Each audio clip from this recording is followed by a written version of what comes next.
Athena's like dead or on medical leave or something.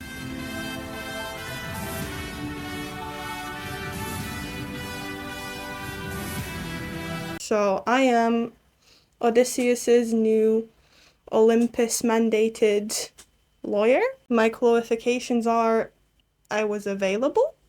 Okay, so Dearly beloved. That doesn't sound right. We are gathered here today.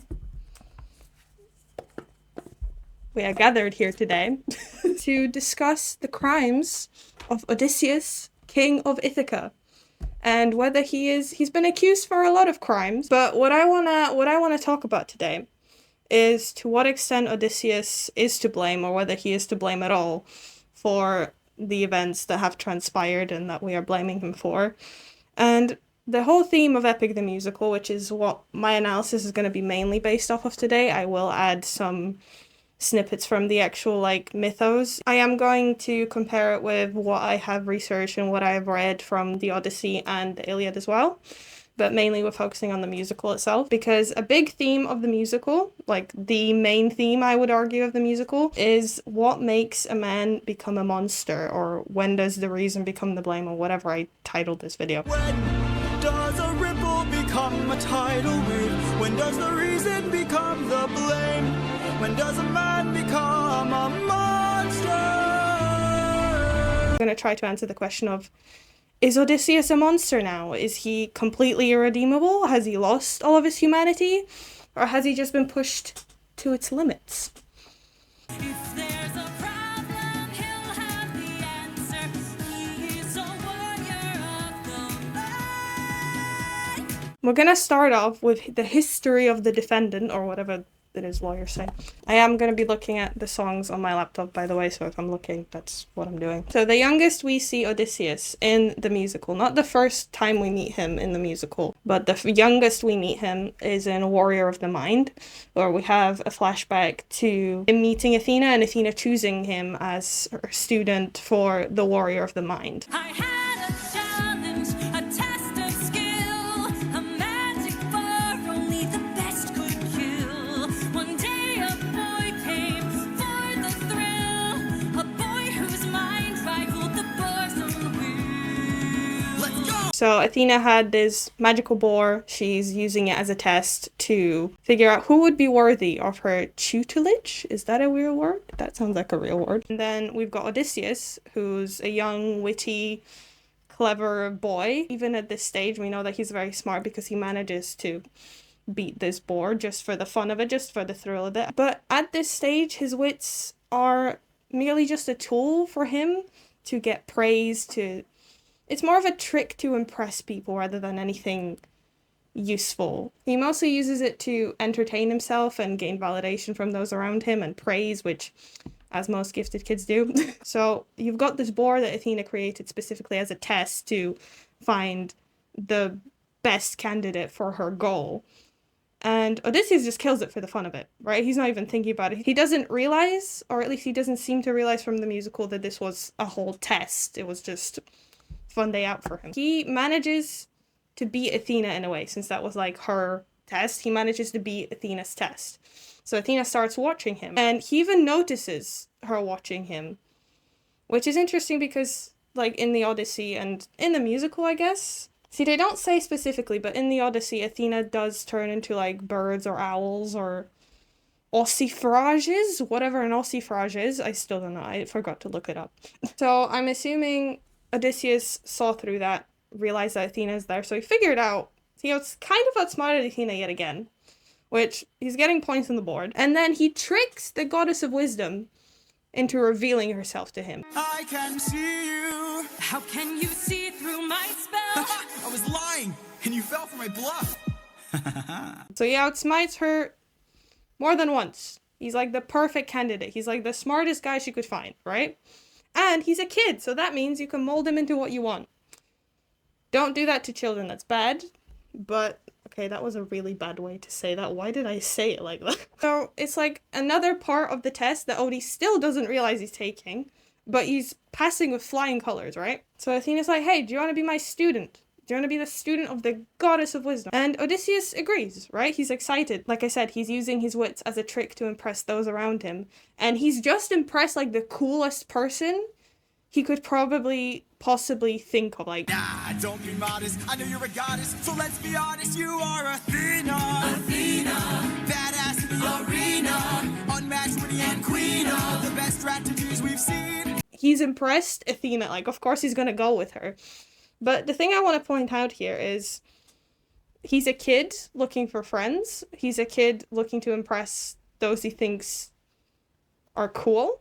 He didn't know there was a test he was taking, and suddenly he's being brought under Athena's wing, which would be fine. But if we look at Athena's motives at this point, they're pretty selfish, which I've already made a whole video about Athena already, but something I wanted to add from the comments of that video. Someone, thank you for your comment. Someone put that while we know Athena now as a famous goddess of, you know, the Athens and everything, she's a patron goddess of the Athens, she wasn't always that famous. She wasn't always that recognized. She still needed, this was the time where the goddess needed to prove herself to have the legacy that we remember her for now, which is something I kind of discussed, but I didn't realize with this context, like, that makes a lot more sense. Because you've also got, like, Ares, who's, like, the flashier war god, right? And she's, like, the quieter, more strategic. Like, she needed a reason for people to remember her, which, again, goes with my last points. If you want an Athena video, you've got that. Athena's motives are very selfish. Athena just wants to be recognized. Athena also wants attention. And Athena also wants validation, which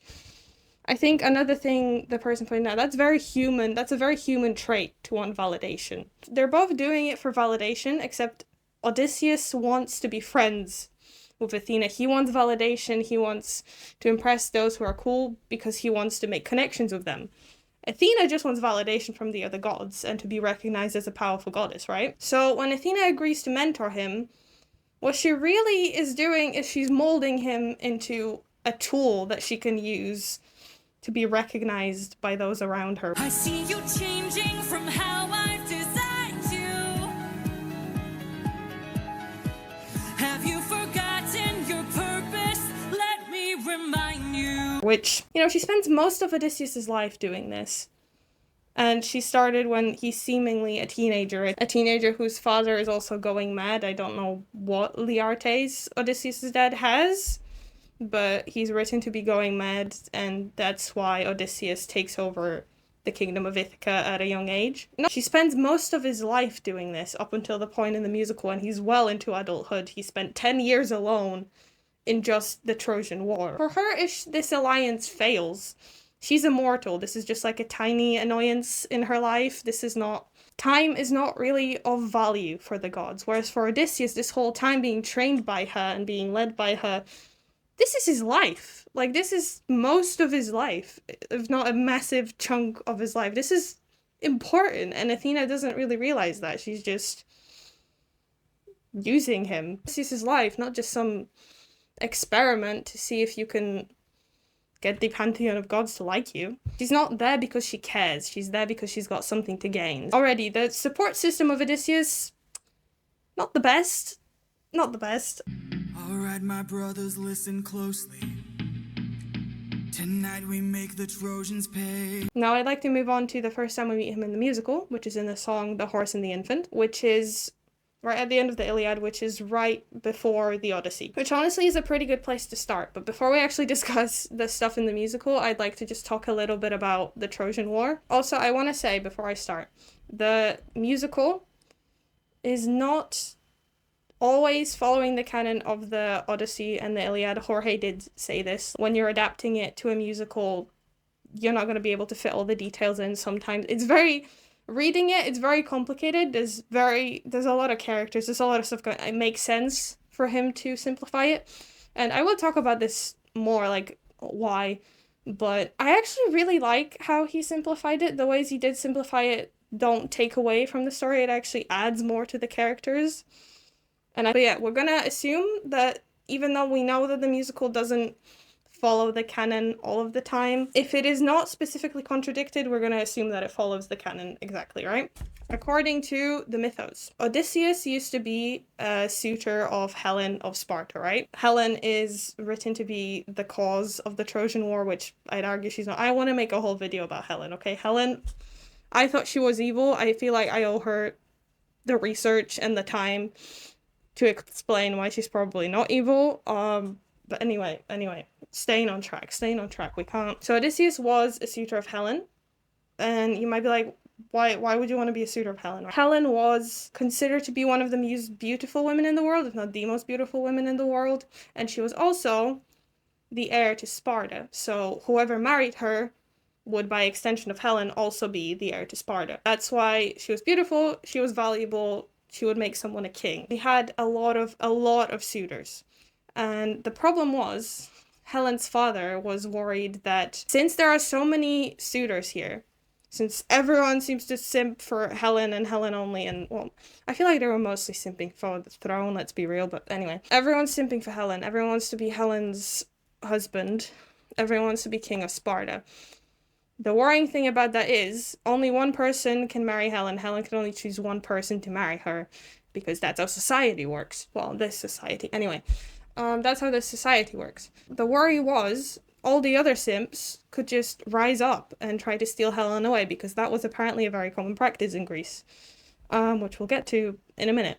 Odysseus came up with a cool plan to be like, why don't we all just make a pact that if anything happens to Helen, if anyone tries to steal Helen away, everyone here who decides to be a suitor of Helen, before Helen picks who they're going to marry, basically, they're all going to agree that they're not going to fight about it. If someone steals Helen away or something happens to Helen, all of the suitors' kingdoms are going to fight that person to get Helen back. That was the pact. So Odysseus was like, if we all have this pact, then none of us will want to go and fight or steal Helen or something like that, because we know that everyone else has agreed to fight that person, which Helen's father really liked. If they wanted to be in the pool of suitors that Helen could pick from, they had to agree to this, so they did. And Helen picked Menelaus, who, listen, in the book, like, I'm just gonna say, Menelaus, he seems to simp for Odysseus more than he does his wife. I'm just saying. Listen, I welcome him to the community, okay? But, and then they do drugs. Helen does drugs, like, anyway, I need to calm down. I need to stay on track. Anyway, then Helen's father is like, that's such a good plan, Odysseus. You can marry Penelope, which is great, because Odysseus ends up falling in love with Penelope, and he has a great life with Penelope, and he has a child with Penelope, Telemachus, right? We all love Telemachus. If you don't love Telemachus, get the fuck out. So Odysseus is leading a happy life as king of Ithaca with his queen Penelope and his prince Telemachus, right? His infant baby boy Telemachus. And then Paris, right? Paris has had, like, I'm gonna try to summarize this, but Paris has had, like, some sort of pact with Aphrodite. He really simps for Helen way too much. Paris seems to have thought that he was above the pact that they all made, and was like, I'm just gonna steal Helen. Right, I'm just gonna steal Helen. What's the worst that could happen? This happens all the time. So he had Aphrodite get Cupid to shoot Helen with, like, the arrow of love and all that, to make Helen forcefully fall in love with Paris. And this is the bit where I didn't realize. I thought Helen just wanted to cheat on her husband, like, before I, like, started researching all that. Nah, dude had no choice.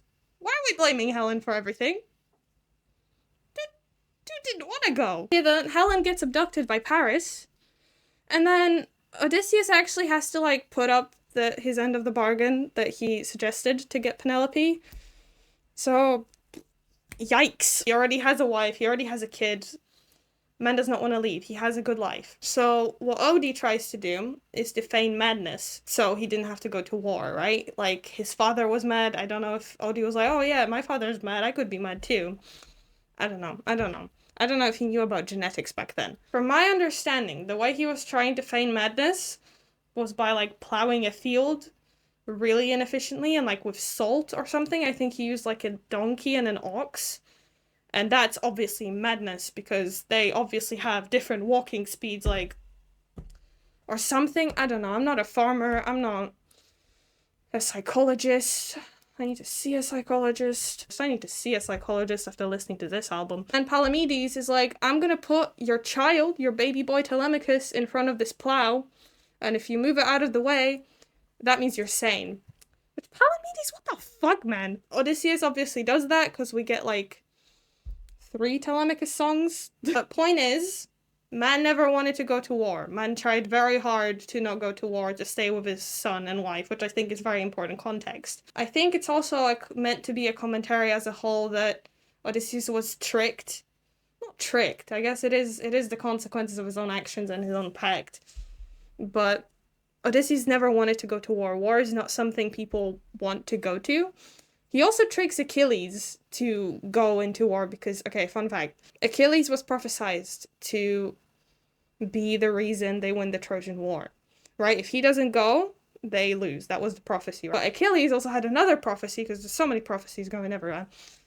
Achilles also had the prophecy that he can either live an uneventful life that is long, or he can be victorious and remembered forever, but die at an early age. So his mother disguised him as a woman, so he wouldn't have to go to war. But then Odysseus tricked him by showing him a bunch of weapons and, like, the other women there. And he was the only one interested because, of course, women could never be interested in spears. Come on now. What woman has ever been interested in a spear? It was Athena, in case for editing me. The joke is Athena's interested in a spear. But even Achilles has been tricked into war. Like, everyone's tricked into this war. Nobody wants to fight it. They're all just fighting it because Achilles was... Not Achilles. They're all just fighting it because Paris is greedy, right? Which, good commentary. Good commentary on war. But that's not what this video is about. They get to the war. I'm almost done, I promise. Then we get to the war. I'm almost at the musical. I promise we're almost there. This context is important for my case, okay? We'll go to the Trojan War, and as of the canon of the musical, no men die under Odysseus' lead in the war, right? That's according to the musical. In the Iliad, some men do die, but it's still like a very remarkably small amount. Here's the part where I argue that reduction or that change actually benefited the musical in many ways. First of all, 600 men is a very good number to give the audience to remember as you're killing the men and counting them down, like 600 men, 520 men who died under your command, like all of that. You can clearly see the difference, right? You can see how many lives were lost. But secondly, we want to establish Odysseus as this brilliant strategist, right? And having him lose no men in the war means that he was truly unmatched when it comes to wars just between his fellow humans. He was so good at strategizing that he managed to keep all of his men alive in a 10-year long war, which makes Odysseus look much more impressive, which is what we want. But then if you take that context and carry on to the rest of the musical, when he starts actually losing and people start dying, if Odysseus is so brilliant that he went through the whole Trojan War and nobody died, and then suddenly people start dying, whatever is killing these people must be so powerful, right? And it also shows that the only time Odysseus starts losing is when the gods or godlike creatures, or like the Cyclops or Scylla or whatever, they have to get involved for this man to lose, right? Which again, so impressive. That's what we want from the musical. But yeah, that, or it might be implying, so it's either Odysseus' brilliance, or my other idea was Odysseus is being mentored by Athena. Athena is there to support him. So as long as Athena was there, he had the advantage over his fellow men and fellow humans. And then he stops listening to Athena. That's when things start going south, but we'll talk more about that in a minute. Things start going south when he stops listening to Athena. They go even worse when Athena leaves.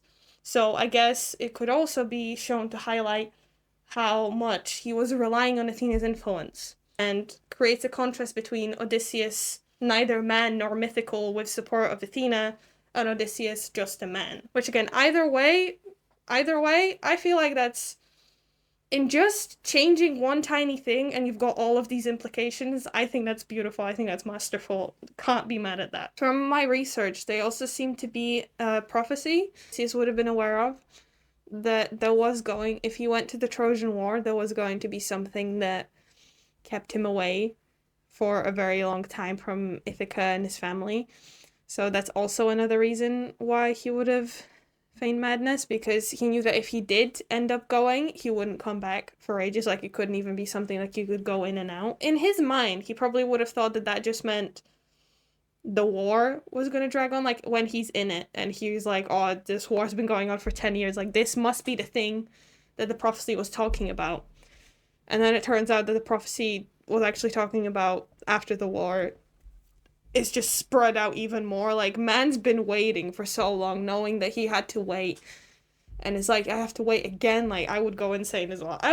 Your Honor, I would go insane as well. Just summarize. Man did not want to be there. He spent 10 years fighting a war he tried to do everything he could to avoid, and that he was prophesied would keep him away from his family for so long.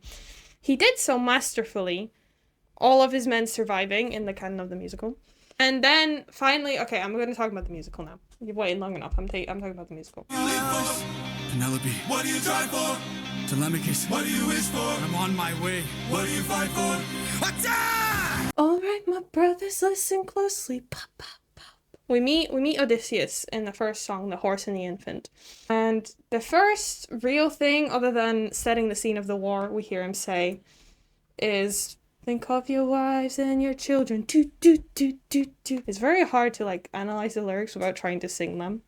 So sorry about that. I probably will do that again. You're growing old and yet you're still here. Do what I say and you'll see them again. First thing we know about Odysseus is he tells us what he lives for. He lives for Penelope and Telemachus. That is like, he almost keeps them in his head like a mantra. This is a theme that I will go on about a lot. But what I see Odysseus doing a lot is he's keeping like a thing he repeats in his head over and over again when he has to do things he doesn't want to do, but he has to do them. Like, it's I hope this is a normal experience, because I also do this. It just highlights man does not want to be there.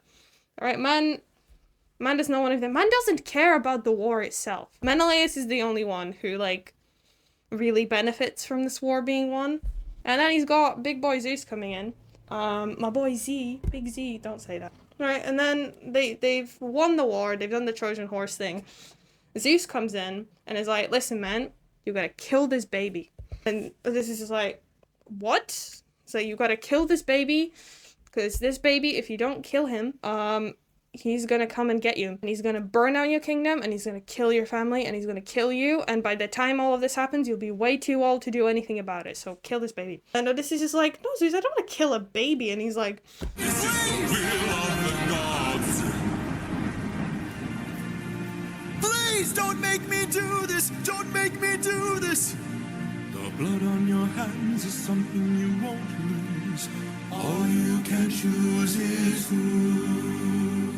this is the will of the gods. The stakes are, you either kill this baby and live with the remorse of your actions, or you don't kill this baby and you live without your son and wife. So Odysseus kills the baby. Odysseus has to kill this child that reminds him of his own baby boy, which, as a father, like, I'm not a father, I don't even have a father figure. What did I say? And he's like, well, these actions haunt my days. Like, Odysseus does not want to kill the baby. However, he is choosing between his morals and, I guess, letting this baby live and leaving and proving to himself that he is moral to be able to leave guilt-free. It's either he picks that or he picks his reason for living. And he says he's doing it because he's just a man, which is interesting because this is later going to be reprised by the song Monster, right? So here's like, I'm just a man. I'm doing this because of my humanity. I'm doing this because my human heart could not possibly let me not get back to my son and wife. I will trade anything to get back to my son and wife, even if that includes my humanity, which again sets the stage beautifully for the rest of the musical. I digress. He's also saying like just, as if he'd have to be something beyond human to let this baby live, which again is a contradiction because usually killing babies is not the most humane thing you can think of doing. He doesn't like kill the baby himself, like he does kill it obviously, but he throws it off a wall. That's a pretty passive way to kill someone other than like slicing their throat or something. Like, you don't have to look at their corpse if you really don't want to.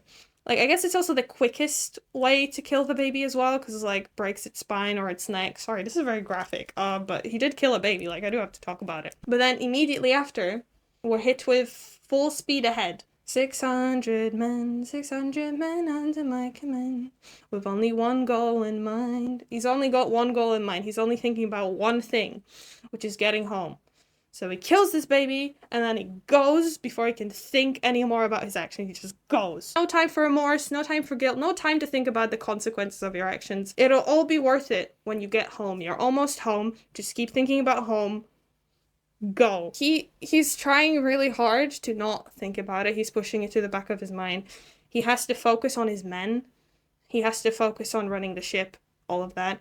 He's focusing on getting home. It's been 10 years. He's focusing on getting home. Now, would a monster repress something like that? Would a monster have to rationalize it so much in his head? Would a monster have to run away from his actions like that? Is that something that an irredeemable person would do? He obviously feels guilty, but he has no time to address that at the moment. Killing the baby is a monstrous thing to do. Yes, obviously, not disagreeing with that. However, he also has the responsibility of thinking about his crew. His crew is also, he's got his men. If this child of Prince Hector does actually come and attack Ithaca, his men would also be in danger. His wife and family is in danger. His whole house, palace, whatever it's called, is going to be in danger. All of those people are going to be in danger if this child grows up and comes to have revenge. As a king, his job is to protect the people, and Zeus has told him that this child would burn his house and throne. Again, implying endangering his people.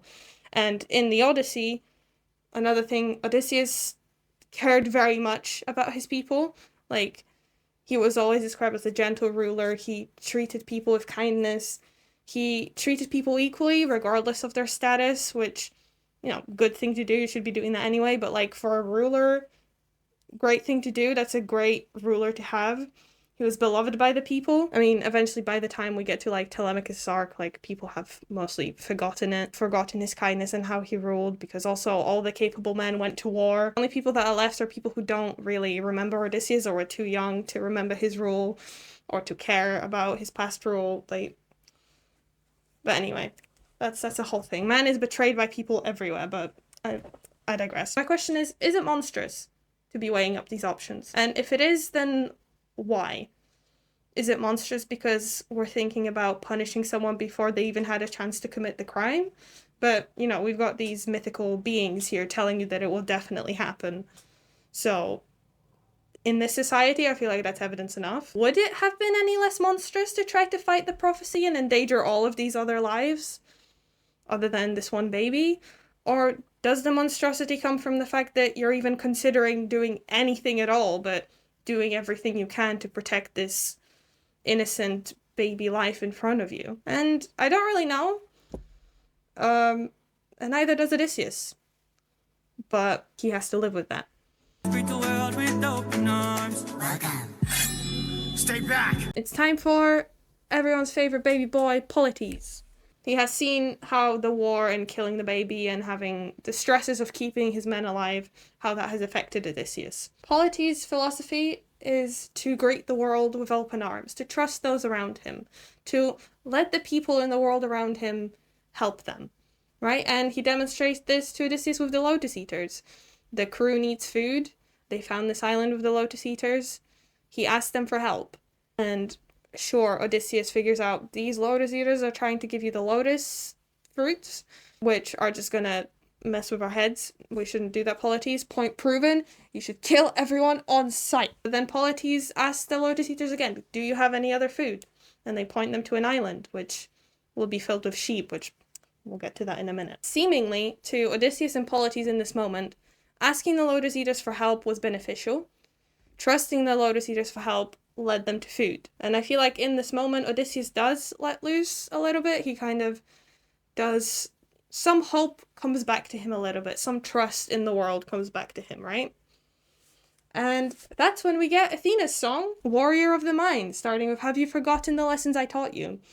Which the placement of these songs implies, and I guess just general themes, Polity's philosophy of trusting the world, greeting of open arms, having empathy to fellow living things, and trying to make the world a better place by leading by example. This philosophy is a threat to Athena's teachings and Athena's philosophies, and she ends it with, don't disappoint me. Basically being like, don't listen to Polites over here, right? He doesn't know what he's talking about. I'm the goddess of wisdom, I know what I'm talking about. This guy, he's just a guy. He's just a cute guy with glasses, okay? Stop it. And then we get to the Cyclops saga, the song Polyphemus. Polyphemus. I can't pronounce things. They get to the island that the Lotus Eaters pointed them to, and surprise, it's filled with sheep. And Odysseus and his crew start killing the sheep because they're hungry, they want the meat. And I think an interesting parallel here is they see the sheep, they don't see them as fellow living things, they just see them as food. Every time they're referenced in these songs, before the Cyclops has this whole thing, it's sort of, look at all this food, look at all these sheep. They're only seeing them as a means to an end. So I wish there was a word that wasn't so human-centric to saying dehumanizing, because humans tend to have this tendency, I noticed, to put themselves above all the other living creatures, which is weird to me. It's very weird, but anyway. The crew devalued the lives of these sheep and only saw them as like objects, means to an end, and killed them, right? They didn't realize the value that they had to this Cyclops, which I think is a very interesting parallel to how the gods treat humans. But then Polyphemus comes out and is like, you've killed my best friend, my favorite sheep, right? You've killed them. And then Odysseus like, okay, Odysseus, I can't really defend, I know I'm his lawyer, but I can't really defend him on this one. Man's just been told that he killed this guy's best friend, and he goes, have some wine, my dude. It's like, wine? You just, like, if someone killed my friend, and then gave me a bottle of wine, I would also brutally murder everyone he ever loved. Like, what? The point is to show that Odysseus doesn't understand what he took from Polyphemus. He gave him the wine as a strategy to put Lotus in the wine and then put him to sleep so that they could escape.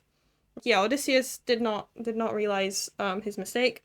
So we never came here to steal. Again, he's apologizing for the stealing, not for killing the friend. Like, he's not realizing the value in the lives of these sheep at all. And then he blames the gods for not realizing the values of his crew, which I feel like he does realize this in the song Monster. He does refer to the sheep as the Cyclops' friends. What if I'm the monster? Is the Cyclops struck with guilt when he kills? Is he up in the middle of the night? Or does he end my men to avenge his friend and then sleep knowing he has done him right? I feel like he has kind of realized this a bit. Am I saying that the Cyclops was right to kill all of these people because Odysseus and his crew killed the sheep? No, I am not, but it is an interesting parallel. But yeah, Odysseus tries to settle all this with no bloodshed, which, Odie, you've already killed important living things for this Cyclops. You can't say no bloodshed here. You're just digging your own grave more. So then the Cyclops, as he should, honestly, he's like, okay, I love this trade. You're gonna be the last man to die. I'm gonna teach you a lesson. I'm gonna show you everything you took from me, and I'm gonna kill all your men. Right? Which, honestly, same. But Odysseus is not about that, and he has to protect his crew, right? So they start fighting the Cyclops.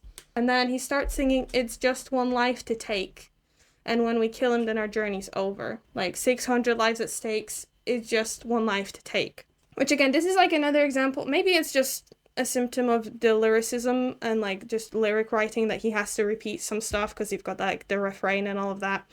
But in my interpretation, these are like the mantras that Odysseus has, like, it's just one life to take. Like, he's got things to repeat in his head as he's doing things he does not want to do. Again, is that something a monster would do? Would a monster have to bring himself to do these things by distracting himself with these mantras he made up, with justifying his actions to himself so he can keep going? And again, it's not just one life to take and his journey's over. But it's just like, for Odysseus, like, killing one life at a time, getting me closer to Ithaca, right?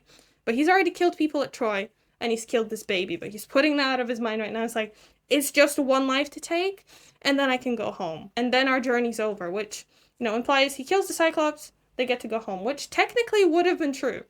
Because the whole Poseidon thing would not have happened if they had killed the Cyclops. So it's already foreshadowing, you have to kill this guy to get home. Then the Cyclops ends up killing Polites and some other men, right? Odysseus cannot bear this. Like, you can hear in the way, like, man is actively dissociating during the song, the whole captain thing. And then he just already goes into the mode of, we must move quickly, we need to do this, we need to strategy. I can't bear to think about this, I can't bear to think about all of these things again. We need to go. This whole story, the Odyssey, like, this musical, all of this is just a study in post-traumatic stress disorder, okay? Like, all of these are just symptoms. I'm just saying. Like, does that make you a monster? Obviously not PTSD itself, but like, the whole point of this video is I'm trying to give you all of these pieces. But anyway, he's going. He doesn't have time to think about it. He cannot bear to think about it. He has to keep going. But his human heart, also, to keep going, he needs to believe that the death of his friend and his crew has some sort of meaning, that it brings them closer to something. He cannot have just lost them because he listened to Polites, because he listened to these Lotus Eaters, because he made a mistake, because he killed those sheep. He would not be able to live with himself. So he's like, we're not going to let them die in vain. And so is his crew asking, like, what do we do with our fallen friends? We're going to remember them, and we're not going to let them die in vain, right? Which is arguably the most human thing to do, because it is not logical at all to try to make meaning out of a situation while you are actively in danger, while your life and the lives of those around you is actively in danger. So then he tries to teach the Cyclops a lesson of, next time you choose not to spare, remember me. I am Odysseus of Ithaca, which he could have kept it at the nobody that worked in getting all the other Cyclopses to leave. But no, he needed to sign off his lesson like some sort of professor, or like to have some, he's trying to put like the mantra or the thing in his head, looping in his head, that he's got in his head, the next time the Cyclops tries to kill someone, to stop him from doing that, right? That's what he's trying to do. He's trying to influence future actions. He's trying to make the world a better place, to give the deaths of those fallen a meaning in a world that is better than when they have died. Which, again, very human thing to do. That is not logical at all. And it is also the philosophy of Polites, right? Polites wanted to give people chances to trust people, and this kind of goes in hand with trusting the Cyclops to do better next time by keeping him alive. But it's also trusting the Cyclops to not try to take revenge, which I don't know if that's something that Odysseus would have considered. It probably would have been, based on Athena being like, have you forgotten the lessons I taught you? He's still a threat until he's dead. Finish him, right? Athena's telling him this.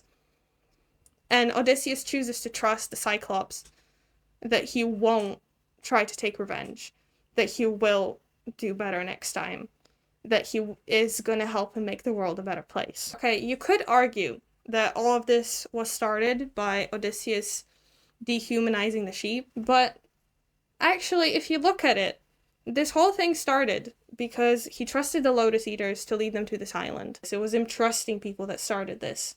And then he tried to continue with Polites' philosophy by granting the Cyclops mercy. But just because you have the upper hand and you have the power to grant someone mercy, that doesn't mean that they're going to do the same. You are not guaranteed someone's gratitude, and you are not entitled to it, no matter how gracious you're trying to be, no matter how good you're trying to be, no matter how you're trying to make the world a better place. You cannot force the world to change out of just your own accord and out of the goodness of your heart. You are not entitled to someone changing their ways, which is very sad. So we're going to move on now before I give everyone a crisis. He gives the Cyclops his name and address. Not the wisest thing to do. Not the wisest thing to do, to dox yourself to this guy you just killed a bunch of friends of. But anyway, Athena leaves because that is a very dumb thing to do for the warrior of the mind. She says he's grown soft. He's not strong enough to reject the humanity in him that would allow him to do the most strategic thing. He's not strong enough to reject the humanity for long enough to protect the things that his humanity makes him care about. Which, there's a lot of loops. He ends up not having the strength to put his humanity and his heart aside for long enough to actually protect the things that his human heart cares about. But yeah, Athena leaves. But again, he has no time to mourn. He has to keep going. He has no time to think about his actions. He is captain first, man second. And his crew needs him more than ever right now. And they just need to get home before they have any more losses. Close your heart, the world is dark and ruthlessness is die. We've been talking so long, the sun has arisen. No, we haven't. I'm just wearing the same sweater, but you wouldn't be able to tell looking at my eye bags. Jesus Christ. What happened? I promise I did sleep. That's a lie. I don't know why I'm lying under rope. I did sleep a bit, just not a lot. I have what they call insomnia. I am plagued by visions at night. Anyway. Oh yeah, my laptop's here now. Look at Miguel. Oh. Should I frame it so you can see Miguel? Does this make you feel safe? It doesn't make me feel safe. So, Odysseus and his crew have just escaped the Cyclops, and as they start to go back on their course to Ithaca, they notice there's a massive storm, right? And this storm has been sent by Poseidon because they've blinded the Cyclops, but they don't know that yet. Odie's trying to keep the morale up. Odie's very good at sort of not riling up his soldiers, but like motivating them to, I don't really know what the word is for that. Usually he's very good at getting the soldiers to trust in his commands and believe in what he's saying. This is the first time in the musical someone has died under Odie's command. So he doesn't have the full trust of his comrades anymore. Those people died because of his mistake to trust the Lotus Eaters.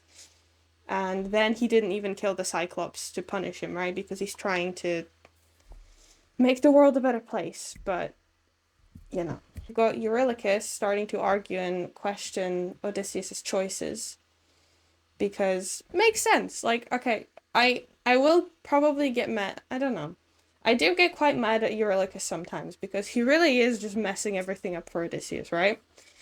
But it does make sense that he is acting like this. He has just watched his friends and comrades die. Of course, he's going to be afraid that he's going to be next. Like, this has just happened. And I know we said Odysseus just go, go, go, so that he doesn't have to think about the consequences of his actions or the things that have happened. But that is also going to affect the crew negatively, because I know we had the song Remember Them, but that was during the battle. Like, they have no time to just sit and process this. I mean, I guess they are on a boat swimming, but, like, they're going full speed ahead, right? I take that as a metaphor for Odysseus' mental state right now. He's like, full speed ahead, go, go, go, no time to think about anything. Which probably makes the soldiers feel like he's not thinking about them.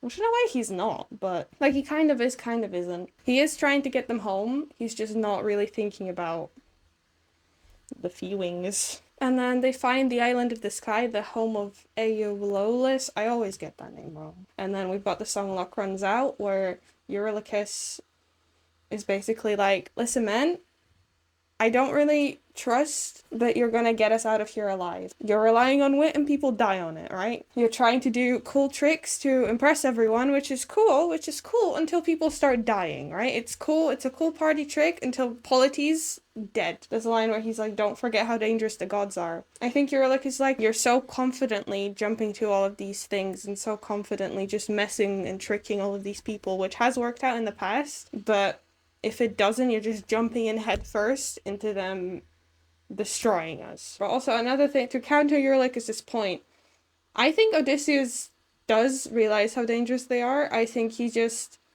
has to put on this persona of, I'm the captain, I have everything together, I know what's going on, I'm smart enough to get us out of this, trust me, do what I say, so that my plans can work, so that I can get you out of this. He's relying on the trust from his soldiers, from his men. So have faith in me. I need you to have faith in me. I need you to be devout to me.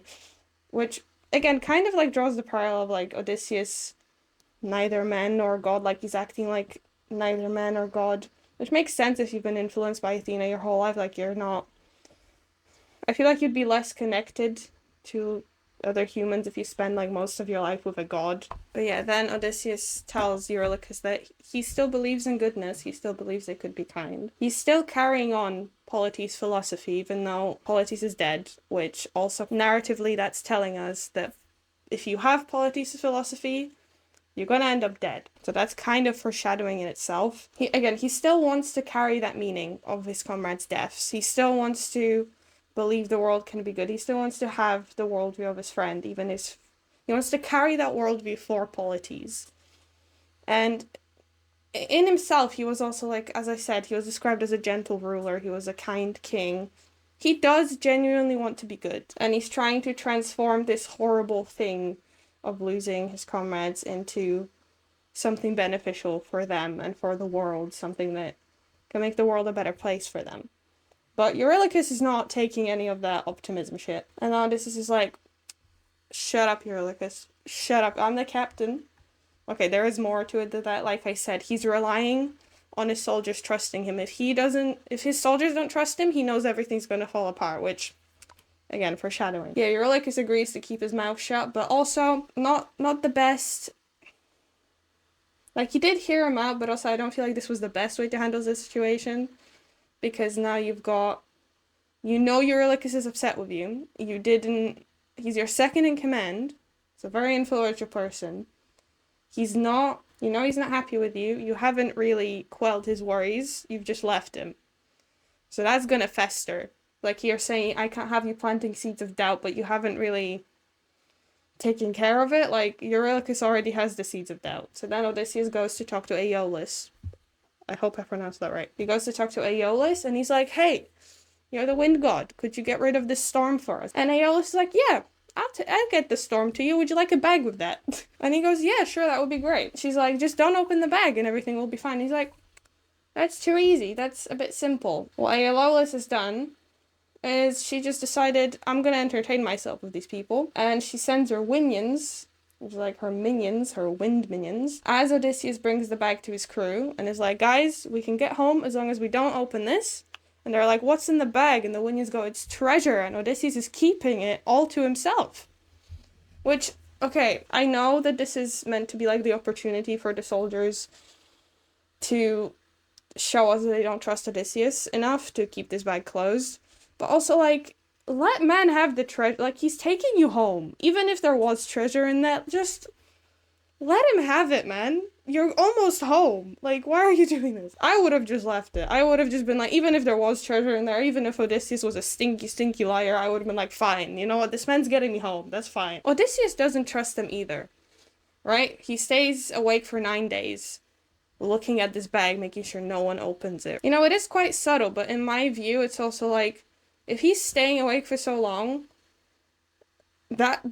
he doesn't trust the soldiers either. If he trusted them, he would have gone to bed. Right? Which to the soldiers also says, well, our captain is staying awake for this long. Like, he doesn't trust us. We already don't trust him. What is he like, it's creating this division. It's like an us versus them. Like the starting of an us versus them. And they get to within the sight of the island of Ithaca, right? And then freaking Eurylochus is like, I'm gonna open the bag. I don't trust Odysseus, I'm gonna open the bag. Which, like, could you not have waited until you get to Ithaca? Like, I understand as a character why he did it. It makes sense. But as a person, what the fuck is wrong with you? And Aeolus is just singing her number, never really know who you can trust, right? So she's just having a field day with this. She just likes chaos. So then Odysseus is like, close the wind bag. And Eurylochus is right there. So, like, I'm just saying, Odysseus, like, you went to bed, you woke up, the wind bag was open, and you see Eurylochus in your room right next to you, and, like, you didn't figure that out. But maybe he did figure it out and he just didn't want to think about it. Because he was like, I have bigger problems, there's a storm, no time. I do see Odysseus doing that. Either way, either way. Okay, and then Poseidon's got his song, which we'll talk about in a minute. It's a good song. So what has happened is Odysseus was almost to Ithaca, even if he doesn't know it was Eurylochus, or if he's not thinking it's Eurylochus. So that's no longer a blow from like the opposite side of the war, or the Cyclops. Now the blow comes from his own men, who he has been trusting, and who have been trusting him for over 10 years, right, of the Trojan War, who he's been with for so long. As he's trying to hold on to this idea of, I need to trust people, this is what Polites would have wanted, this is what I want the world to be a better place. I'm trying so hard to keep my trust to people when the world around me is telling me I need to be ruthless, I need to just, if I want to survive, right?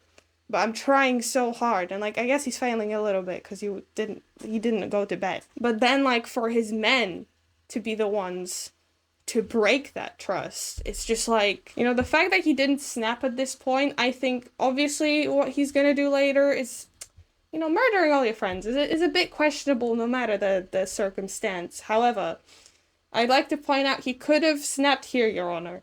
He could have just like built a raft or something and fucked up by himself, but he didn't, okay? Your Honor, I would have snapped. Odysseus is very much trying to hold on to his humanity and trust. And that's just been broken. But he's still like, Eurylochus, close the windbag. I'm gonna save us anyway. I'm gonna save us anyway. And then Poseidon comes along to do his little tune, because the storm's back on. The storm's back on.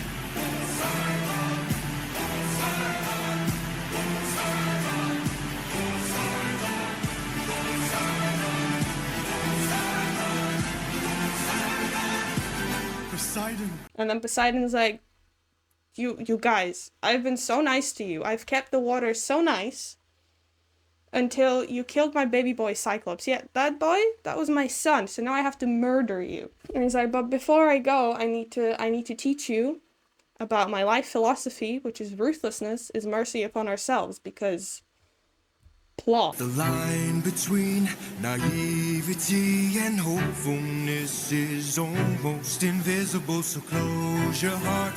The world is dark and ruthlessness is die. Oh, I love this song so much, man. See, like, getting into Poseidon's mind. I'm gonna try to figure out his philosophy. So, you've got, he's mad because Odysseus fights to save lives, but he doesn't kill and doesn't get the job done. He's mad because he does want to protect the people he cares about, but seemingly in Poseidon's mind not enough to finish the job to make sure they are safe. Because if you keep someone alive, you're giving them a chance to enact vengeance on you, right? If you're keeping someone alive and giving someone mercy, as we kind of said before, it takes a lot more strength to choose peace and mercy, because if you keep someone alive, they have two choices. Either accept they've been defeated and change their ways and stop following you at the very least, or come back after a whole vengeance training arc and finish you off. If they're dead, they only have one choice. Be dead. And then he's like, on top of not killing this Cyclops and giving him the choice, which I think to Poseidon's like, you're underestimating me and my family of whether we are able to come back with that training arc and kill you, right? It's like you're leaving us as if we're nothing, as if we're not strong enough to come back and bite your head off, right? Bite your head, that was a weird image. As if we're not strong enough to come back and kill you, like what the fuck? Can you tell I sat on my glasses? I don't know what to do. These were really expensive. I don't know how to... Right, so if you're gonna spare someone, you need to make sure that you are strong enough to stop them again if they decide to come back at you. And that's not really something Odysseus was thinking about, because Athena always taught him to finish the job. And then he's like, and then on top of that, on top of leaving us to just decide, then you tell us your name and address. It's like, you're like, haha, you're so weak, you can't come back and get me. I think you're so weak that I'm gonna give you, here, dox me. Come on, this is, you wanna fight me? This is where I live, this is my name, this is my national insurance number, come fight me. That's why Poseidon is offended. And then Poseidon's like, yeah, I ain't doing all that, I'm just gonna kill you.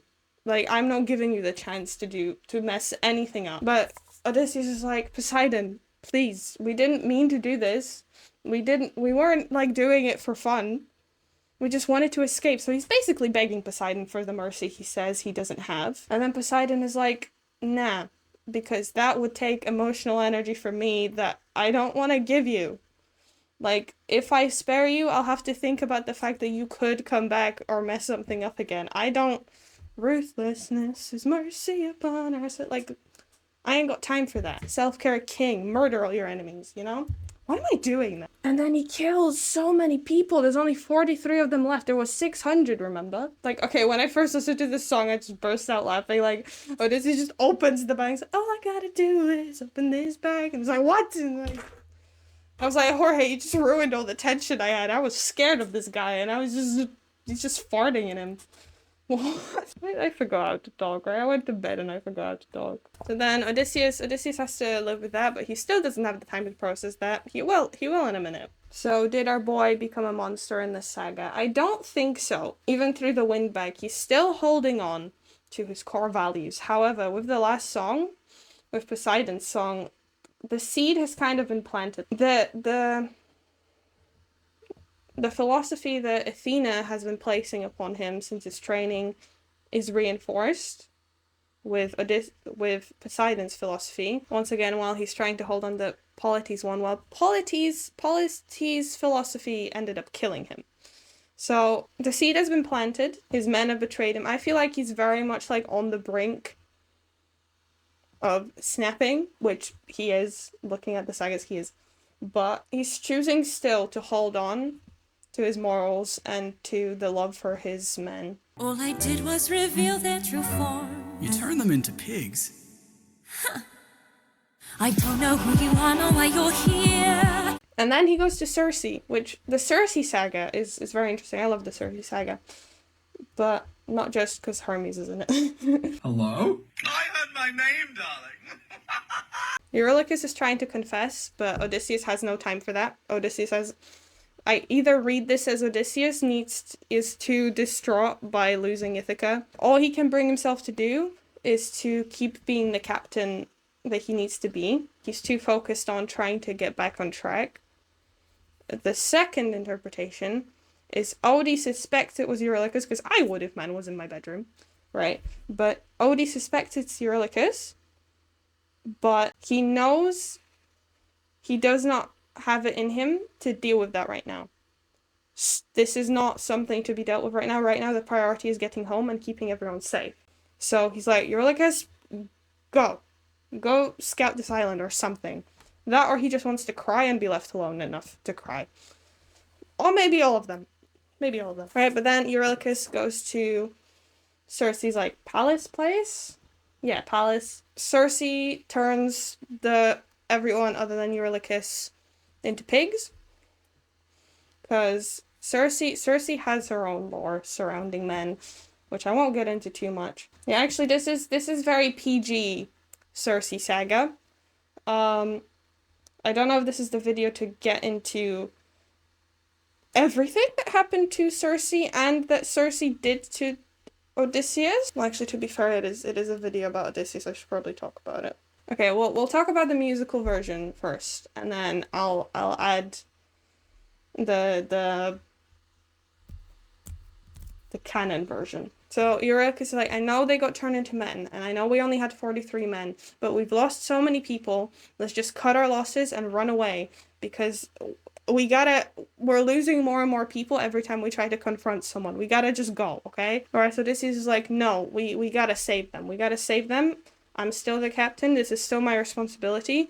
I'm still holding on to my values. We need to save them. And then Eurylochus is like, Odysseus, look at all we've lost and all we've learned. Like, every time we try to do something, we lose. And Odie's like, of course I'd like to leave now, but I am ridden with guilt. And it's like, Odysseus is putting on this persona of this impenetrable captain who's like keeping it all together, and everyone on the fleet can look up to him and be like, be reassured that it will be okay. But like, Odysseus is dying inside, okay? And then he looks at Eurylochus and is like, I would hope that if I was the one in danger, you would do the same for me. It's like, again, this trust. Odysseus is trying to hold on so much to this trust that everyone is breaking around him, and it's even more heartbreaking considering that it's Eurylochus who opened the wind. Spoiler, but it's Eurylochus who opened the wind bag. Then Odie meets Hermes, who apparently is related to Odysseus or something. But Odysseus meets Hermes. He gives him like this magic flower to fight Circe. And he does end up overpowering her, which is very impressive. But then Circe is implied to magically try to seduce Odysseus into having the power over him. I guess this would be the time to talk about non-PG Circe. I think her name's actually pronounced Kirke, but I'm gonna say Circe because that's what it is in the musical. But Kirke sounds cool. So, trigger warnings. Trigger warnings. Right, in Homer's canon. Homer? Since when am I French? In Homer's canon, Circe has totally the upper hand on everyone, on Odysseus and his men.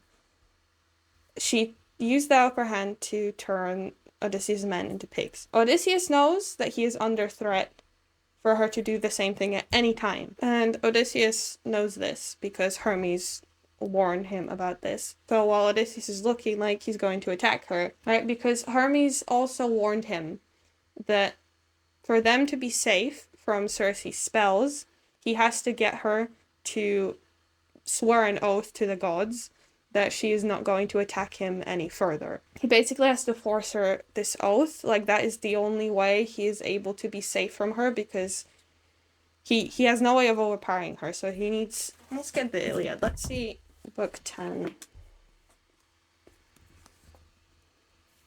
322. Circe's in the Odyssey, not the Iliad. I knew this sounded wrong. And hold on, I'll show you. I saw this citation, right, and it says in the Iliad, book 10. Dude's not in the Iliad.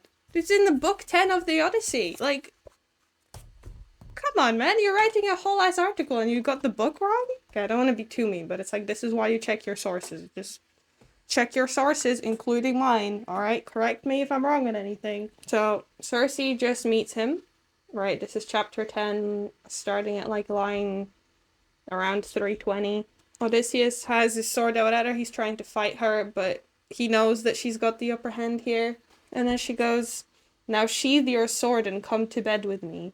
Through making love, we may begin to trust each other more." So, like, dude, if the options are you get turned into a pig, or you get killed, or sleep with this woman, that's not consent. And then Odysseus is like, "Circe, how can you command me to treat you gently when you turned my men to pigs and you are planning to play tricks in telling me to come to bed with you? So you can take my courage and my manhood when you have got me naked. I refuse to come to bed with you unless you swear a mighty oath that you will not form plans to hurt me anymore." Again, man is only sleeping with her because he doesn't want her to hurt him. That is not consent. And then she makes the oath only when he agrees to do that. And also to free his men, right? Yeah, and then only then does she tell him to go to the Underworld to find the prophet. So, you know, Jorge left that bit out. I can see why you probably don't want to have a catchy pop song about sexual assault. I get that. But I did think it was important to talk about. I think it is important that we talk about Odysseus as a victim of sexual assault, because that is what he is. Even if it doesn't really go with, like, my point of trusting his men and humanity and stuff, but it's like, even if it doesn't, like, neatly fit into any of my points, because there isn't a lot of, like, a lot of the time I hear people say, I wish there was more representation for this sort of stuff, about men, right? There's not a lot of representation in the media about men being the victims of sexual assault. And somehow people also have got it in their heads sometimes that Odysseus was cheating on Penelope doing this and being with Calypso. Let's make it very clear he did not have a choice. So I did want to talk about it, even though I was initially planning to mostly just skim over this chapter, being like, Yeah, Odysseus, because in the musical, Circe does try to seduce. He tells her about his wife, and he tells her how much he misses her and that he can't do it. He can't sleep with her because of it, because he doesn't want to be unfaithful to his wife, which I suppose I don't think that's what Jorge intended at all, but I guess in the fact that in this version Odysseus is strong enough to not let Circe do what she wants to do to him, it's evidence of the strength of his love for Penelope, where like no amount of strength or love is going to stop you from getting sexually assaulted or for having to do that to survive. When you've got, like, he's only able to do this because in this version Circe is merciful to him. I think that's probably an unintentional way Jorge framed it, because then if you look at the original text with that framing, it kind of seems like, well, Odysseus wasn't strong enough to find another way or to refuse. Like, he agrees, he's pressured, he doesn't agree, but he's like, I will do it because I have to, very quickly, right? I think he's also warned by Hermes about this anyway, but like, man is going through every imaginable torture. But yeah, obviously I don't think Jorge meant to do that. That's like my only, I guess, criticism of this adaptation. As much as I understand you don't want to have a pop song about sexual assault, I do wish we had more. Like, I feel like this could have been a good opportunity to show that side of Odysseus more as a, like obviously he is a victim still, but like a victim of this specifically, and with the popularity of this musical, I feel like that would have done a lot of good. But I also understand if Jorge was not up to the task of tackling such a serious topic, he's just making a musical, right? Again, no hate on Jorge, I love this musical, like, Look at the length of this video. You think I hate this musical? Like, come on. Sorry, I don't know why I'm getting so defensive. But yeah, I just wanna use this video to make a point that men are also victims of sexual assault. I'll try to leave some resources if I can find them in the description. Let me find some resources. I'm gonna find some resources if you are someone who has gone through that. I understand it's. Believe me, okay, I don't want to get too personal in this video, but I am gonna leave some resources down below if you would like to reach out for help with that. But yeah, I'm gonna start to move on to the rest of my video essay now, if that's okay. I guess I just want you to know that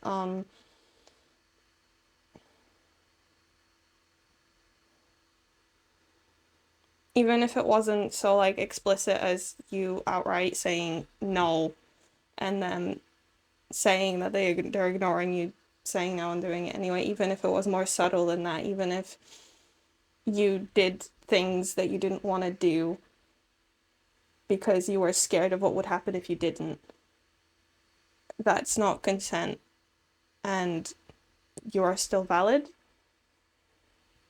And I'm sorry if you can relate to the Jesus Christ, why am I shaking? This is meant to be a video about Epic the Musical, but like I didn't want to skim over this because so many people skim over this, and I think it's important.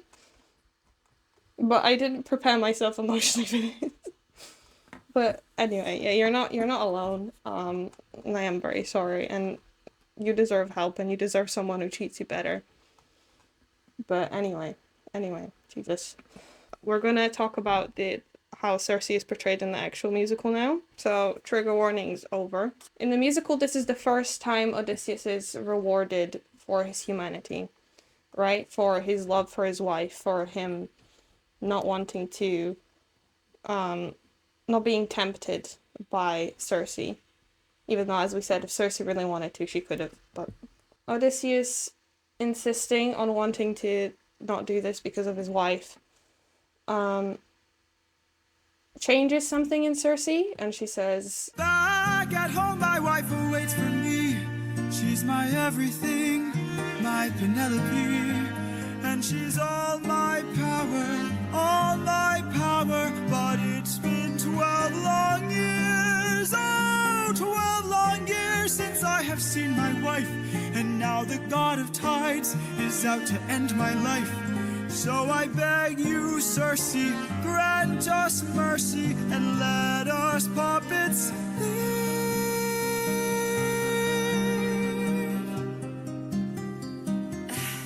Poseidon, eh? There might be a way. So her philosophy is like, maybe if I keep more kind people alive, there will be more kind people in the world, right? Which is good philosophy.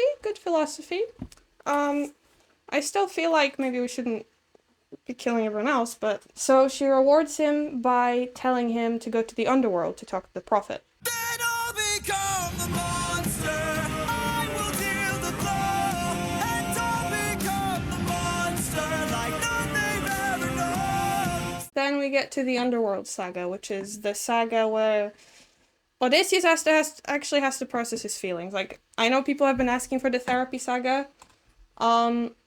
This isn't quite the therapy saga. This is where Odysseus goes insane. This is not the therapy saga. But this is the saga where Odysseus can no longer ignore the memories of the past.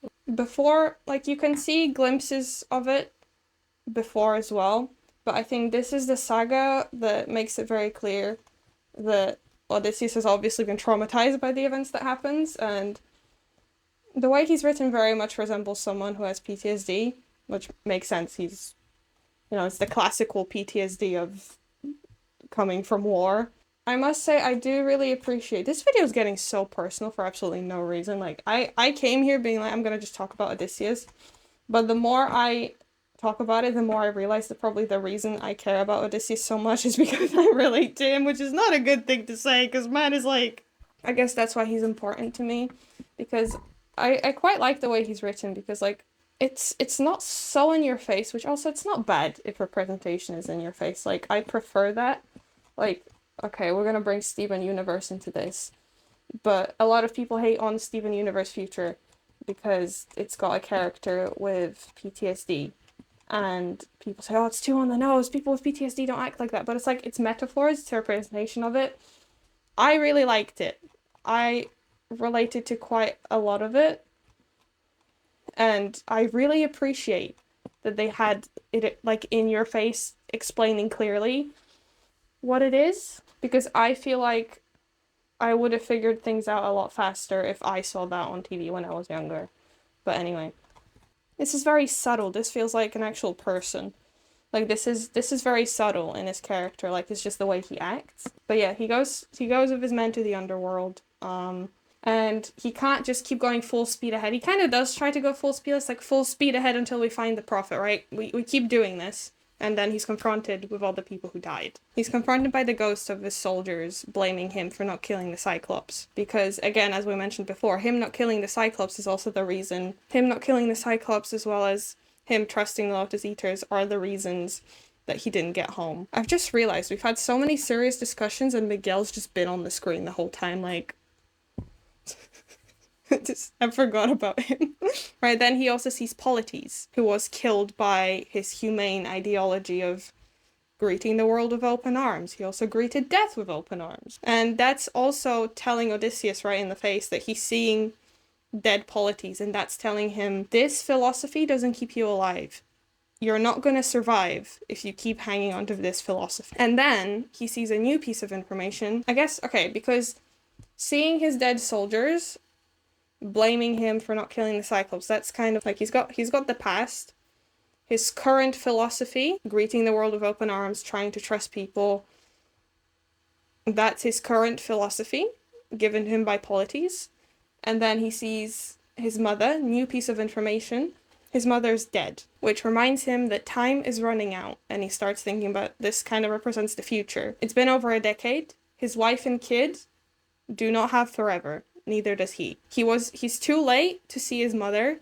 He may in the future be too late to see them after everything is done to get to them. If something doesn't change right now, if this concurrent list of losses doesn't stop right now, he may not see them again, which is later emphasized again by the prophet, right? The prophet basically says that the only reason they might not be able to get home is him. I am the prophet.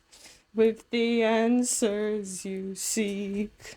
I sing that to my boyfriend all the time. Basically, the prophet says, if you keep being the way you are, you're not going to be able to make it home. Like, he's not telling him he's going to meet some final boss monster that's going to kill them all.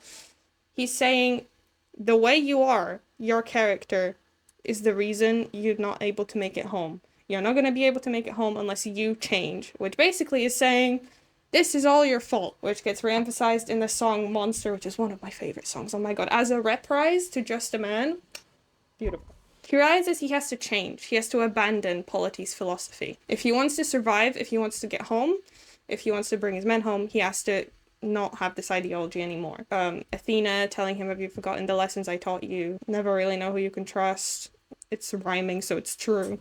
Things go wrong when he shows his humanity. So he comes to the conclusion that to keep the things that his human heart desires and loves, he has to kill the human part. He has to kill that human part of himself to be able to get to them. Which makes him come to the conclusion that to keep the things that his human heart desires, he has to kill that human part of himself. He has to kill the part that wants to give people mercy, that cares, because he is not going to survive long enough to see the things that he cares about that way. Which is so messed up, but it makes perfect sense. It's like, it's so contradicting on itself, but it makes perfect sense. And this is the song titled Monster. I became the monster, threw that guilt away. Would that make us stronger? Would it keep our foes at bay? If I became the monster to everyone but us, and made sure we got home again, who would care if we're unjust? And it is also like the turning point in Odysseus' character. And again, we're coming back to the question, is Odysseus a monster now after this song? He is a human person pushed to his absolute limit in an attempt to survive and see those he cares about, to the point where he has to throw that humanity away to be able to survive and see them again. But again, his motivations are still because he wants to see his family again.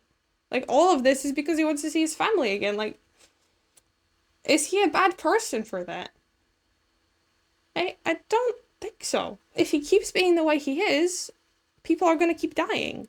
So even from an altruistic, I hope that's the right word, point of view, it's like he has to change even for his men. They get farther by him being like this. But again, he's also not really thinking about them anymore. He will sacrifice them in a minute, which we'll talk about.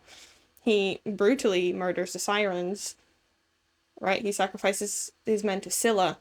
So the question is, does humanity pushed to its limit turn you into a monster? Or does it turn you into a different beast entirely? Different beast now, he is the one who feasts now. No more of us deceased, so he won't take more suffering from you. Song title. There is stuff in there. So we're in the Thunder Saga, and I remember when I first listened to this saga when it came out, I was very struck by the fact that Odysseus sounds very much the same as he did in the other songs. After Monster, I expected there to be some like dramatic big change immediately, right? The tones sort of clash, but that's on purpose. But at the beginning, it made me think, because we hear the siren sing, and I was like, is Odysseus actually tricked by this person? But then the siren makes like very obvious mistakes in the defendant's history. So no, Odysseus is too smart for that. He's still the same cunning and smart guy we know and love, right? But then different beast starts, and oh my god. Let's cut the charade, you are no wife of mine.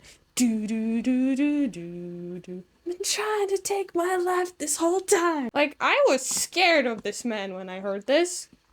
Because he just goes, oh, the things I do for you. Bang! Like, I was scared. You hear the scream of the siren. You hear how so cold and angry Odysseus sounds. Now that I think about it, like, the way he speaks in this song, it reminds me a lot of Poseidon, which again is probably the point. He sounds so ruthless and cold. He turned off whatever part of himself would see that siren as a fellow living thing, and he only sees her as a threat now. And he tells his men to cut off the sirens' tails. Like, the sirens beg him to spare them.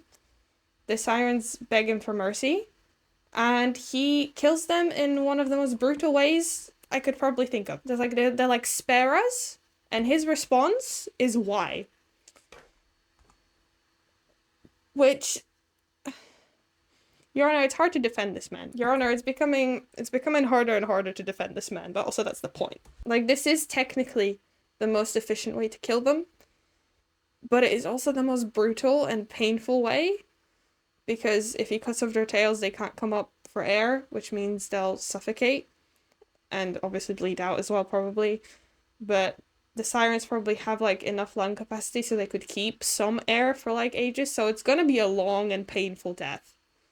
Right, it's gonna take a while for them to suffocate. Unless we're going with, like, the bird sirens from the canon, but, like, okay, we're just gonna go with the mermaid sirens. And then he's like, nah, you wouldn't have spared me. I can't take more risks of not seeing my wife. Man picked his one goal, the one thing he's gonna protect, and he's not gonna let anyone else do anything to get in his way, just like Poseidon. And the men seem kind of encouraged by this new Odysseus, because they're like, yeah, this man, he's gonna get us home. He only cares about us. He's gonna get us home. But he does care about his men. I'm not saying he doesn't, but again, he only said, I can't take more risks of not seeing my wife. That is his goal. Everything else is collateral. But the siren tells him before he kills them, he tricks her into telling him about the lair of Scylla, and that's where they should go, because Poseidon's not gonna be there. And Eurylochus decides this is Eurylochus probably doesn't know what's about to happen, but Eurylochus decides this is the best time to confess that he is the reason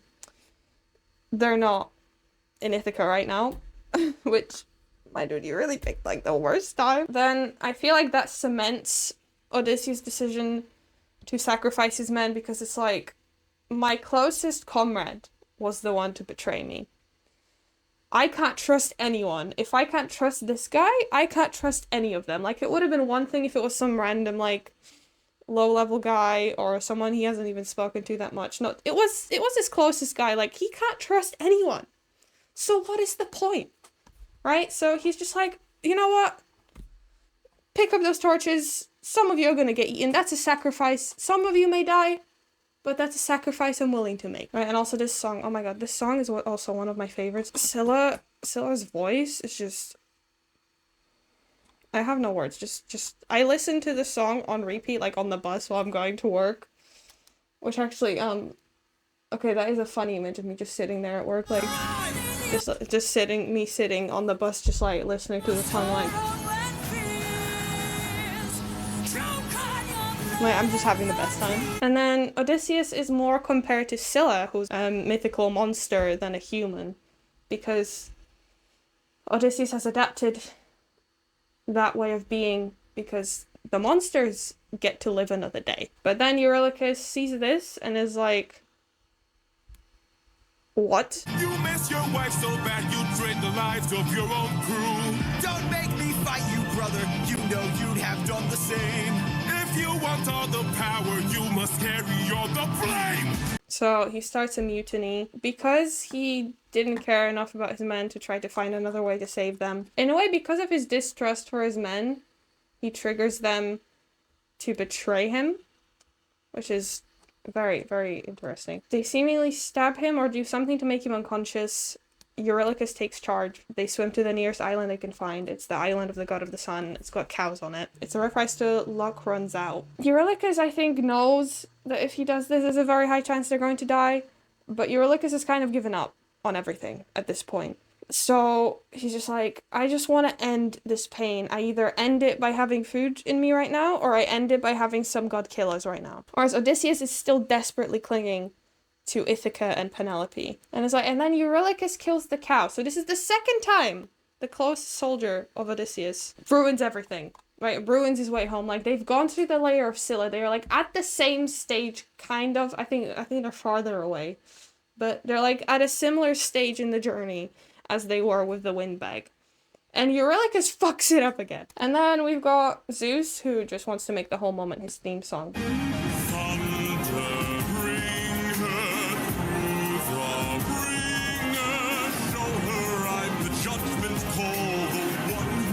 makes her kingdom fall. This is the second time. No, actually the third time if you count the fact that they stabbed him and made him unconscious and took over the ship, whatever. Like, revolted against him. But this is like the third time Odysseus has been betrayed by his men. Like, outright betrayed by his men. 3 times. In such massive journey-ending ways that messed everything up. And he keeps trying and trying to fix it. And then Zeus goes, someone has to pay for this, because Helios is going to be on my ass. Is it going to be you, Odysseus, or is it going to be your men who did this? Is the captain going to take responsibility for this, or are you going to let them take their responsibility for it? And Odysseus chooses himself. And Odysseus having visions of Penelope and the words of the siren who was pretending to be his wife, looping in his head as his wife. When does the candle become light? When does a man become uncertain? Does a ripple become a tidal wave? When does the reason become light? When does a man become uncertain? Like, Odysseus chooses himself over his men, because the thing is, first of all, the only reason they made it this far is because of Odysseus. Second of all, his men don't trust him anymore. They've revolted against him, betrayed him 3 times. He is not going to survive if he keeps trying to bring him with him. If he dies, they're probably going to die. Like, we saw what happens under Eurylochus's rule. They do stupid shit. This happens. This happened because of Eurylochus. Right, which again, I understand as a character why Eurylochus is doing this, right? It makes sense. But they're not going to survive anyway. He has to pick one thing he cares about, and he's still going to pick Penelope and Telemachus. You pick one thing and you let nothing else get in your way. That's what he's been taught. All of this is going to be worth it. All this suffering is going to be lifted once he gets home. And he has to believe that, because there is no other option. There is nothing else he can really do in this situation. He has to believe that it will be worth it. He has to believe that this pain will subside once he gets home. And then Zeus keeps singing his banger song, which it is a banger song, but like maybe not the time. Remember me, I am the infamous Odysseus! Let's see where you've been. And then we're on the Wisdom Saga, which I talked more about in my Athena video, because Odysseus is only in one song, right? And we're about to get to the point where Odysseus' last lawyer maybe died. This is why I'm wearing a mask, by the way. It's the Zeus protection program. You saw what happened the last time Zeus knew the identity of Odysseus' last lawyer, okay? I am not taking any chances. No other reason. He drifts off. Zeus kills his men with his lightning, and the ship breaks and everything. He watches them all die.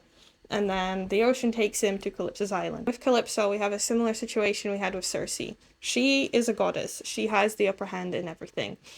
And she wants Odysseus to be her husband. She wants Odysseus to be her love for life.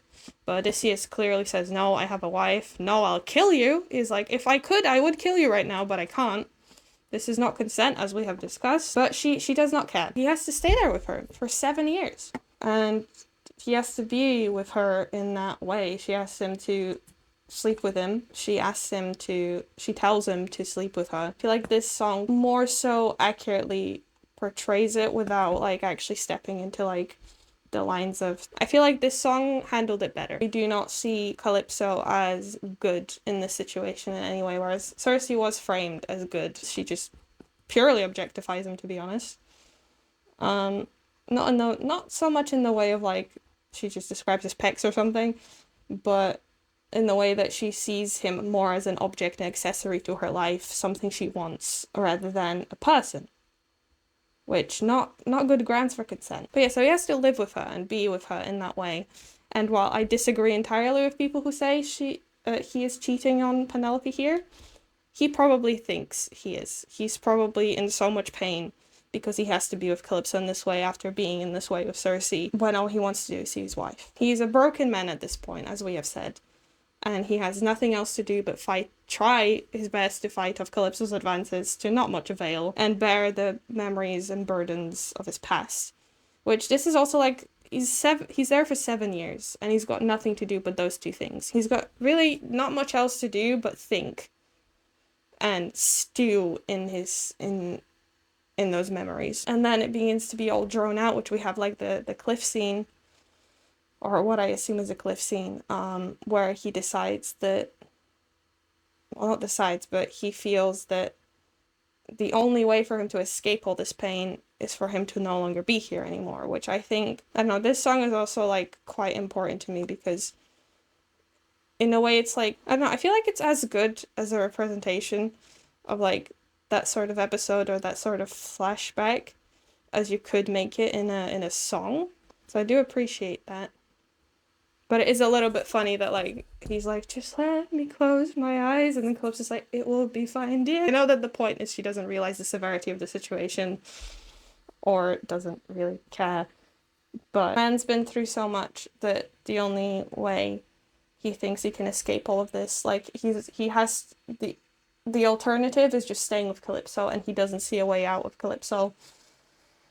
So that's the only other way he can think of to not have to carry on all of this anymore. He did all of those things, terrible things and difficult things to get this far. He did all that to escape a war he did not want to fight. He just kept on getting beaten and controlled and used by powers he had no way to subdue, no way to counter. Like, the gods, he couldn't counter the gods. He's beaten by powers way beyond his control. He got betrayed by the people he thought were closest to him. He had to watch all of his comrades die in front of his eyes by his own choosing, even though I don't call that a very good choice. Because, as I said, I feel like they would have died anyway. But, like, he probably thinks it's his choice. He was trying so hard to do good by those around him and to make the world a better place. And it just kept backfiring in so many horrible ways that you could not have anticipated. And even when he did eventually break and try to copy this lack of empathy and coldness and ruthlessness that the other gods have shown him, that this is the way you can survive, like, he did that with the promise that he would be able to survive if he did this, he's still lost. Like, man's still lost. Even becoming the monster couldn't save him. Or becoming the monster. So, like, this is a part of the video where I meant to try to come up with a conclusion to answer the question, when does the reason become the blame? When does a man become a monster? Is this man a monster? And, okay, maybe we put Miguel away. Maybe we put Miguel away now for this bit, because, yeah. So, what would make man a monster?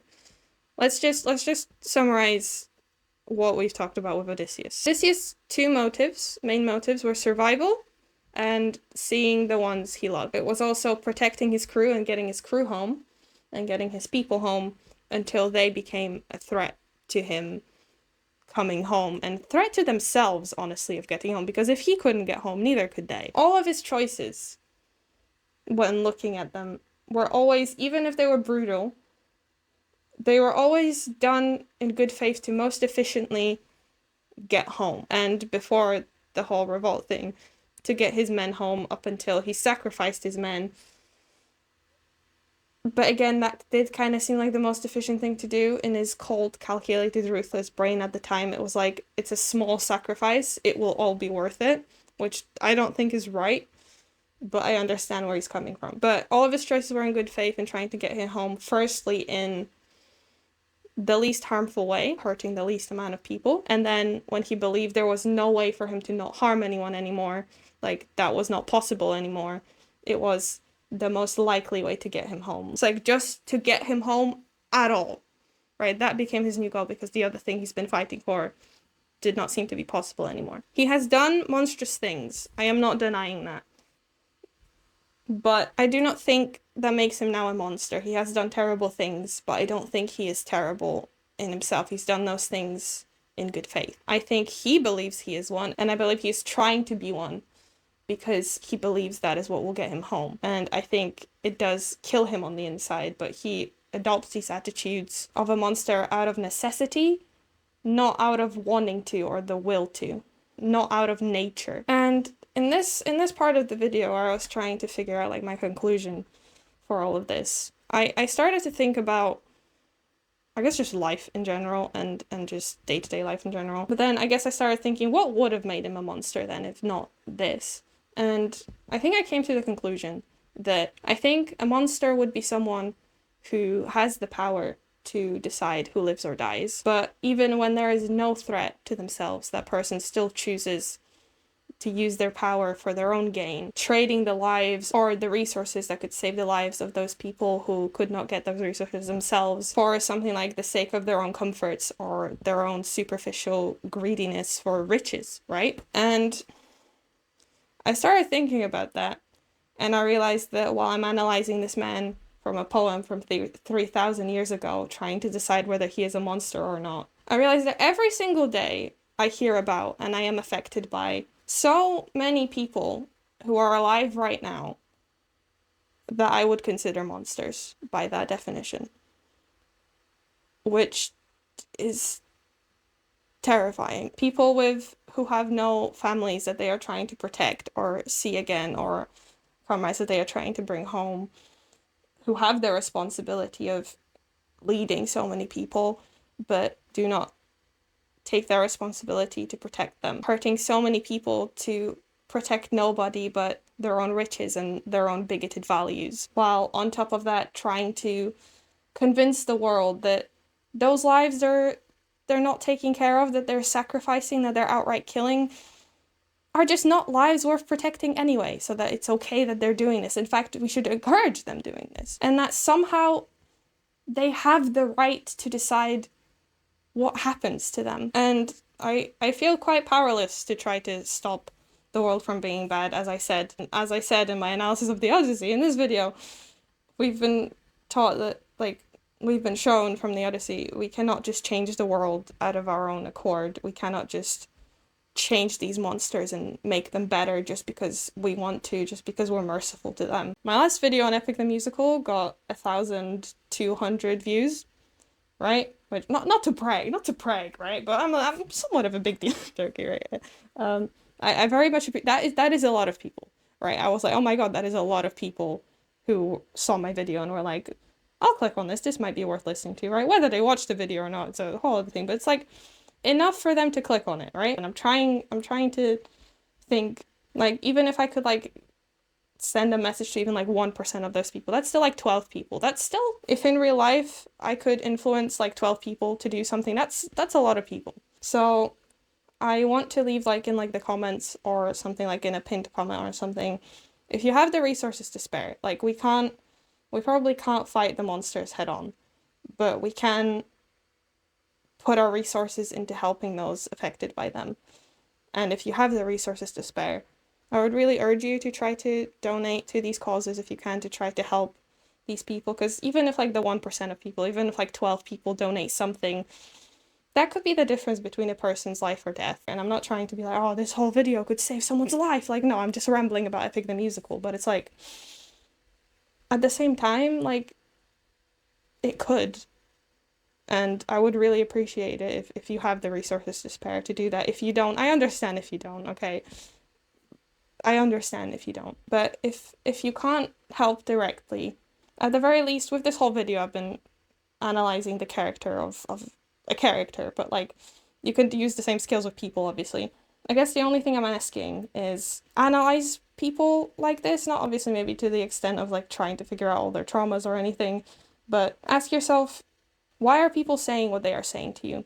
Why are they trying to convince you of what they are trying to convince you? Who does it serve? Who are they trying to convince you are the monsters, right? The monsters. And look at those monsters and think, what are those people's real motivations? Is it just to get through the day? Is it just to survive? Like, are they actually doing all these evil things that this person's saying they are? Don't let the people in power convince you that the people who cannot defend themselves under the systems they've created, that their lives are not worth saving, or their lives are not worth being here. And as much as you can, please don't let them try to distract you from who the real monsters are. This video got very deep. I started this just thinking I'm gonna do a video about the Odyssey, but I had a lot more thoughts during this. So yeah, I hope you enjoyed that. I'm done talking now. So yeah, bye.